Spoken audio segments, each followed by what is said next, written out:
राजेश वैकुंठ दाबोळकर. आमच्या फाटल्यान पळय तुमकां तांबडे दिसता न्ही, तांबडी माती. आमी केकदोळे बीचार आसा रेज बाबूच्या. जो केकदोळे बीच आसा रेज बाबूस फोर्टाक लागून आसा तो अख्ख्या गोंयभर तो फेमस आसा. आतां जवळ जवळ कोणी 4-5 म्हयन्यां पयलीं जवळ 200 ट्रक हाडून खंयचे डोंगर कापून हांगर माती घातलेल्या फाटल्यान म्हाज्या. तुमकां दिसता आसतली फाटल्यान म्हाज्या. आनी आयज ते CRZान तेजें इन्स्पेक्शन कॅरी आउट केल्लें. आमी कंप्लेंट फायल केल्ली 2 म्हयन्यां पयलीं. ते आयज येयले आनी आज ताणें इन्स्पेक्शन केल्या उपरांत ते आतां रिपोर्ट सबमीट करतले.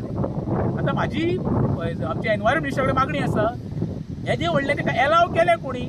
आतां खरें म्हणचें जाल्यार एनवायरमेंट मिनिस्ट्री CRZान इमिजिएटली एक्शन घेवन हेजेर खरें म्हणचें जाल्यार FIR रजिस्टर करप ओनराची. हेजो ओनराचें नांव आसा हॉटेल डॉल्फिन बे. आनी एक 2-3 म्हयन्यां पयलीं केदारान थोडे नेम सेकाक बंद केल्ले. आतां हे 4-5 म्हयन्यान हे 200 ट्रक माती हाडून घातली खंयची, हो एक मोठो प्रश्न निर्माण जाल्लो आसा. आमचो केकदोळचो जो बीच आसा पळय तो अख्ख्या गोंयांत फामाद आसा.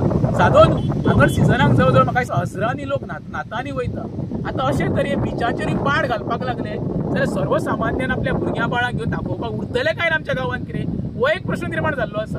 म्हाका तरी पंचायतीचेर अजिबात विश्वास ना, कित्याक तेंचो धंदो जाल्लो आसा. ते आपली कशी पोटां भरची आनी लोक कशे मरचे हो तेंचो एक मेन एजेंडा आसा. परत एकदा मुख्यमंत्री डॉक्टर प्रमोद सावंत आतां लोकसभेच्या इलेक्शनाक तूं बिजी आसतलो ना म्हणिना, पूण असली कर्मां करूंक दिवनाका रे. आमच्या गोंयाचो विनाश करनाका रे. आमच्या गांवांत पयले तेंच्यांनी पाड घातलेले रेज बाबूसान. थोडो तरी गोंयकारांक आमच्या भुरग्या बाळांक पळोवपा खातीर हे निसर्गाची जी देणगी आमकां दिल्ली आसा देवान पळय ती राखून धरपाक प्रयत्न करचो. तुज्या ऑफिसरांक सांग आनी इमिजिएट एक्शन घेवन जो कोण हितून इनवॉल्व आसा पळय तेजेर ऑफेन्स रजिस्टर जावपाकूच जाय.